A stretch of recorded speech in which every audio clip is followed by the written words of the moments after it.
दोस्तों, एक कुंडली में जिसमें 12 भाव होते हैं। आज हम इस प्रेजेंटेशन में इन भावों को समझेंगे। हम समझेंगे कि एक एक भाव का मतलब क्या है,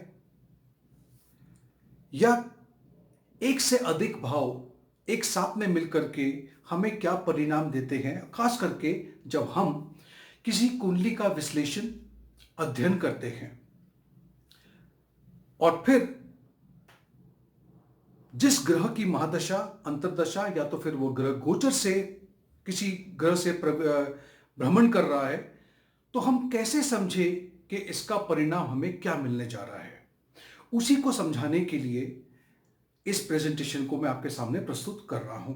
तो चलिए चलते हैं और देखते हैं क्या है इसमें सीखने के लिए।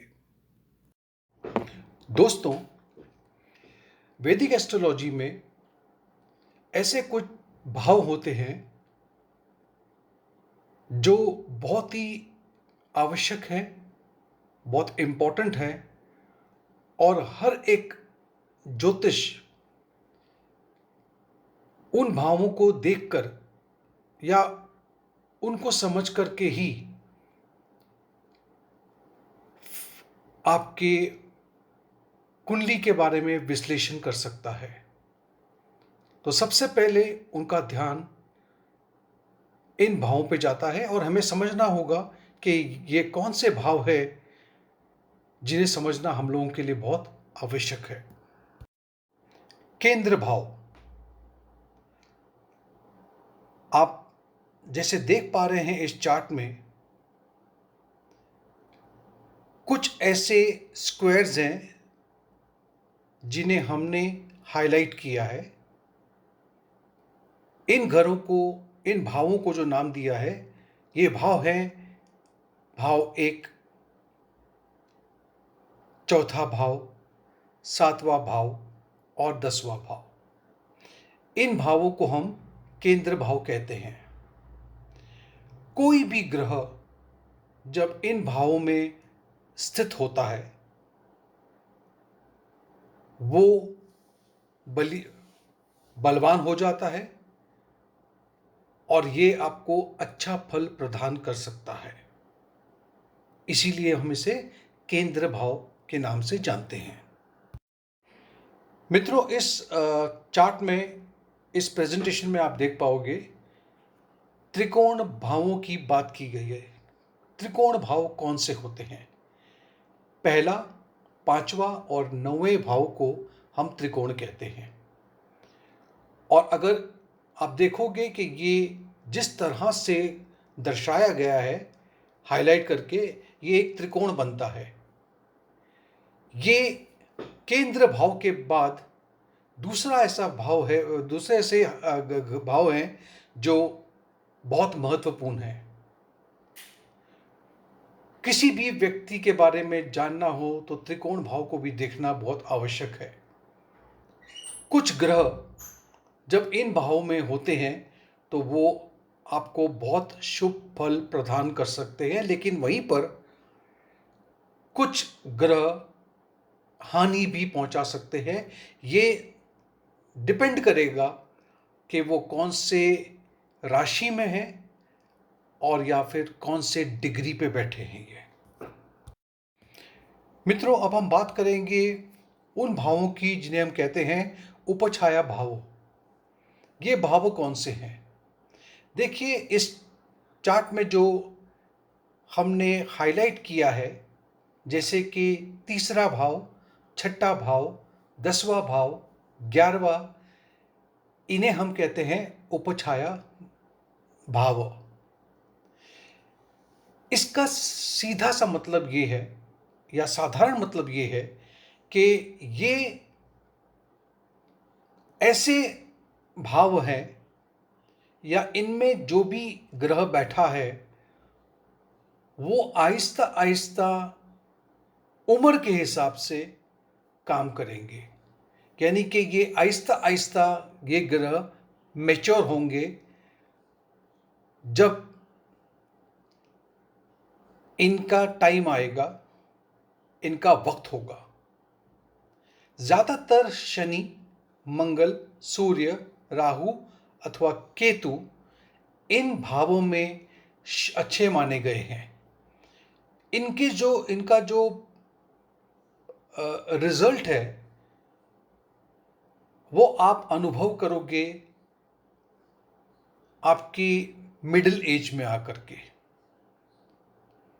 और इसीलिए कोई भी ग्रह जब इन उपछाया घरों के अंदर होते हैं तो हम हमेशा कहते हैं कि आपको इसका परिणाम, जैसे आप जीवन में आगे बढ़ते हो वैसे ये ग्रह मैच्योर होते हैं और वो आपको फल प्रदान करते हैं। मित्रों, इस स्लाइड में आप देखोगे कामा भावों के बारे में बात की गई है। जिन घरों को, भावों को हमने यहाँ पे हाईलाइट किया है वह है तीसरा भाव, सातवां भाव और 11वां भाव। ये वो भाव है जो आपकी अंदर के काम यानी कि डिजायर यानी कि ख्वाहिशें आपकी बताता है। जैसे कि तीसरा घर हमेशा आपको बताता है यात्रा, प्रवास। हम ट्रैवल करते हैं खुशियों के लिए, वेकेशन के लिए, छुट्टियों के लिए। जिंदगी में हर एक इंसान की एक इच्छा होती है, एक जरूरत होती है पति या पत्नी की, पार्टनरशिप की, जो कि सातवां घर दर्शाया गया है यहां पे। और फिर जिंदगी को अच्छे से बिताने के लिए, खुशियां प्राप्त करने के लिए हमें एक और चीज की जरूरत होती है जिसे हम कहते हैं पैसा, इनकम, आमदनी। और साथ में हमारे मित्र लोग हमें जाने, एक सोशल सर्कल हो, एक सोशल स्टेटस हो। तो इसीलिए इन्हें कहते हैं हम काम भाव। धन प्राप्ति के लिए, धन के लिए किन घरों को देखा जाता है? जो हाईलाइट किया गया है घर यहां पे वो है दूसरा भाव, 9वां भाव और 11वां भाव। इनमें से जो 11वां भाव है वो सबसे ज़्यादा महत्व का है, क्योंकि जो पैसा या सबसे ज़्यादा पैसा आपको वहीं से आता है। लेकिन वो निर्भर करेगा कि 11वें घर की भाव के स्वामी कैसे हैं, अच्छी जगह पर बैठे हैं, ऊंच के हैं, स्वग्रही हैं, या फिर किसी अच्छे शुभ ग्रह की दृष्टि उन पे पड़ रही है, तो आपको इसका पूरा फल मिलता है। आज के जमाने में 11वां भाव सबसे ज्यादा महत्व का है, क्योंकि हमें जो आमदनी आती है, हमें जो पैसा मिलता है वो हमारे कर्मों के हिसाब से, यानी आप जहां पे काम करते हो वहां से जो आप पैसा अर्जित करते हो वहीं से आपको पैसा आता है। दूसरे भाव से जो पैसा आता है वो हमारे फैमिली का पैसा होता है। और 9वें स्थान से, जिसको हम भाग्य स्थान भी कहते हैं, वो भाग्य से जो पैसा आपको मिलता है उसकी बात करते हैं। इसीलिए आपको ये तीनों ही भावों को जगाने की, मजबूत करने की आवश्यकता है। दुष्यंता भाव, जिन भावों को यहां पर हमने हाईलाइट किया है, जो कि छठा भाव, 8वां भाव और 12वां दर्शाया गया है, यह हमारी जिंदगी की जितनी परेशानियां हैं उसको दर्शाता है, या कम से कम कुछ परेशानियों को तो ये दर्शाता ही है। लेकिन ये ज्यादातर आपकी सेहत से, आपकी हेल्थ से ज्यादा संबंध रखते हैं, ना कि आपके सोच से या फिर आपके जिंदगी के बाकी सुख और आराम की चीजों से संबंध इतना ज्यादा उनका नहीं होता। लेकिन ये जरूर परेशानियों में आपको डालते हैं। अधिकांश ज्योतिष आपसे ये कहेंगे कि 8वां भाव सबसे ज़्यादा तकलीफदायक होता है, जबकि ये सत्य नहीं है। मैंने पाया है कि 8वें घर को हम ज़िंदगी में अगर ध्यान से देखें तो यही है जो आपको एक ऐसी विद्या से जोड़ता है जैसे कि ज्योतिष है, रेकी है, टैरो है। उसी तरह से ये आपको यकायक धन की प्राप्ति कराता है। ये आपको रिसर्च में, गहरे अध्ययन में, इन जगहों पर से भी आपको जोड़ता है। तो ये कहना कि 8वां भाव बहुत ही दुखदाई है, ऐसा ये सत्य नहीं है। मोक्ष भाव, ये वो भाव है जो आपको मोक्ष दिलाते हैं। चौथा भाव, 8वां भाव और 12वां भाव। ऐसे कहा जाता है कि इन भावों के जो स्वामी हैं, या तो इन भावों में बैठे हुए जो ग्रह है, वो आपको मोक्ष दिला भी सकते हैं और यह भी बताते हैं कि क्या ये इस पृथ्वी पर आपका ये आखिरी जन्म है या फिर आप लौट कर वापस आ रहे हैं। ऐसे भी देखा गया है, ज्योतिष लोग कहते हैं कि चौथे भाव में, 8वें भाव में, 12वें भाव में अगर केतु हो तो ये दर्शाता है, हमें बताता है कि ये शायद हमारा आखिरी जन्म है। लेकिन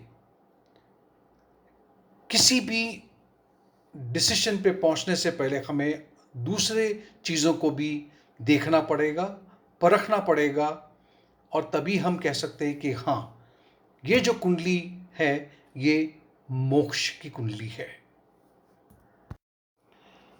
मारका भाव, यह वह भाव है जो आपके मृत्यु के कारण हो सकते हैं, जैसे कि दूसरा भाव, 7वां भाव और 8वां भाव। जैसे आप जानते हो कि दूसरा भाव आपकी फैमिली का, कुटुंब का होता है।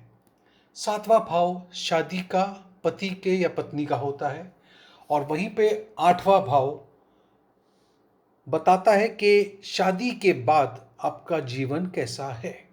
और ये सभी जो भाव अगर आप ध्यान से देखेंगे तो ये आपके जीवन में परिश्रम, चिंताएं लेकर के आता है।